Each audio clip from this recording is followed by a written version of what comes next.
welcome to 5G News.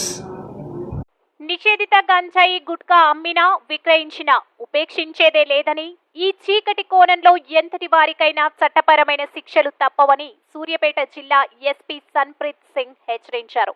Suryapet జిల్లా police కార్యాలయంలో ఏర్పాటు చేసిన మీడియా సమావేశంలో వారు మాట్లాడుతూ, ఇటీవల సూర్యాపేట జిల్లా కేంద్రంలోని కూరగాయల మార్కెట్ రోడ్డులో గల ఒక కిరాణా షాపులో సుమారు 10 లక్షల రూపాయల విలువ చేసే గంజాయి గుట్కా నిల్వలను పట్టుకున్నామని, ఈ కేసుకు సంబంధించి 2 నిందితులని అరెస్ట్ చేయడంతో పాటు ఒక ఆటో, మినీ వ్యాన్ ను స్వాధీనం చేసుకున్నామని తెలిపారు. ప్రజలు మత్తు పదార్థాలకు దూరంగా ఉండాలని, గుట్కా అమ్మకాలపై ఎవరికైనా సమాచారం తెలిస్తే పోలీసులకు సమాచారం ఇవ్వాలని కోరారు. ఈ మీడియా సమావేశంలో సూర్యాపేట డీఎస్పీ రవి, పట్టణ సిఐ రాజశేఖర్ మరియు పోలీస్ సిబ్బంది పాల్గొన్నారు.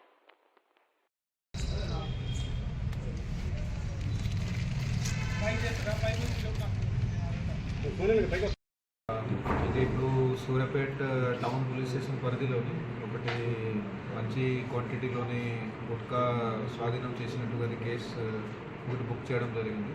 సో దానికి సంబంధించి బేసికల్గా అది ఇప్పుడు మన 2 అక్యూజ్లని కస్టడీలో తీసుకున్నాము. మాయా దేవరా శివ సతీ అని, ఈయన ఓనర్ ఆఫ్ మంజు బేకరీ అని ఉన్నాడు. సూర్యాపేట టౌన్లోని బేకరీ ఉంది. అట్లాగే ఈయనతో పాటు ఒక నవీన్ అని ఉన్నాడు, ఈయన డ్రైవర్గా పనిచేస్తాడు.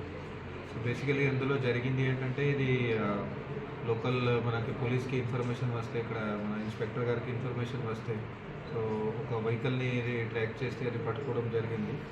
ఆ వెహికల్ ఒక ఆటో ఉంది, చిన్న ట్రాలీ తోటి, అది సీజ్ చేస్తే దాంట్లో ఒక 5 lakhs వరకు గుట్కా ఉన్నట్టు ఎట్లా తెలిసింది. సో అది పట్టుకున్నాక తర్వాత ఫర్దర్ ఇంటరోగేషన్ కానీ ఇన్వెస్టిగేషన్ కానీ ఎట్లా చేయడం జరిగింది.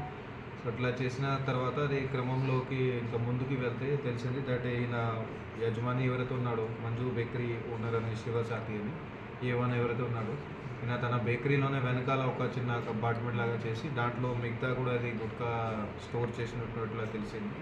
సో అక్కడ పోయి చెక్ చేస్తే దాదాపు 6 లక్షల వరకు అక్కడ స్టోర్ చేశారు. సో టోటల్ అంతా కలిపి అది 11 lakhs వర్త్ ఇప్పుడు గుట్కా మనం ఈ కేసులో సీజ్ చేసినాము. సో బేసికలీ నా సోర్స్ వచ్చేసి వేరే చోట్ల, కొంత కర్ణాటకలో బీదర్ నుంచి తెచ్చుకున్నాడని అట్లా చెప్తున్నారు. అట్లాగే మిగతా క్వాంటిటీ ఇది హైదరాబాద్లో బేగం బజార్, అట్లాగే వేరే ఏరియాస్ నుంచి తెచ్చుకున్నారని అది కూడా తెలుస్తుంది. సో అన్ని యాంగిల్స్లో ఇప్పుడు విచారణ చేస్తున్నాము, బట్ ఎక్కడెక్కడ నుంచి చేస్తున్నాము. మరి ఈయన ఇక్కడ లోకల్లో ఎక్కడెక్కడ చిన్న షాప్లోకి ఎక్కడెక్కడ సప్లై చేసేవారు, డిస్ట్రిబ్యూటర్గా పనిచేసేవారు. సో ఆ యాంగిల్లో కూడా ఇంకా విచారణ ఫర్దర్ కంటిన్యూ చేస్తాము. సో ఈ కేసులో ఇప్పుడు ఇది 2 అక్యూజ్డ్తో పాటు ఇది అట్లాగే 11 lakhs వర్త్ గుట్కాతో పాటు ఇంకా 2 వెహికల్స్, ఆటోస్ ఏదైతే యూజ్ చేశారో వాళ్ళు ట్రాన్స్పోర్ట్కి, అవి అట్లాగే వాళ్ళ సంబంధించిన 2 మొబైల్ ఫోన్స్, ఇవన్నీ కూడా సీజ్ చేయడం జరిగింది. ఈ సూర్యాపేట 2 టౌన్ పోలీస్ స్టేషన్లో ఇది కేసు మొన్న నమోదైంది. సో ఇప్పుడు కేసు నమోదైంది. సో దీంట్లోనే ఇది ఎంత డీటెయిల్స్ ఉన్నాయి. సో కేసులో బేసికలీగా ఇది చాలా మంచి వర్క్ చేశారు మన టీం. మన ఇన్స్పెక్టర్ ఇక్కడ సూర్యాపేటలోని ఆయన రాజశేఖర్ బాబు, ఆయన మంచి వర్క్ చేశారు. అట్లాగే SI Mahendranath, then head constable Saidulu, అట్లాగే Anand constable, Madhu home guard, Rasheed constable, Lingaiah constable, వీళ్ళందరూ కూడా ఇక్కడ మన డిఎస్పీ సూర్యాపేట రవి గారి ఆధ్వర్యంలో మంచి పని చేశారు. సో వీళ్ళందరికీ కూడా అభినందన తెలుపుతున్నాము. సో అట్లాగే పబ్లిక్కి కూడా విజ్ఞప్తి తెలుపుతున్నాము దట్ వేరే కూడా ఎక్కడ ఇట్లాంటి ఇన్ఫర్మేషన్ ఉంటే దయచేసి మాకు షేర్ చేయండి. సో దట్ మనము చట్టపరంగా యాక్షన్ వాళ్ళ మీద తీసుకుంటాం.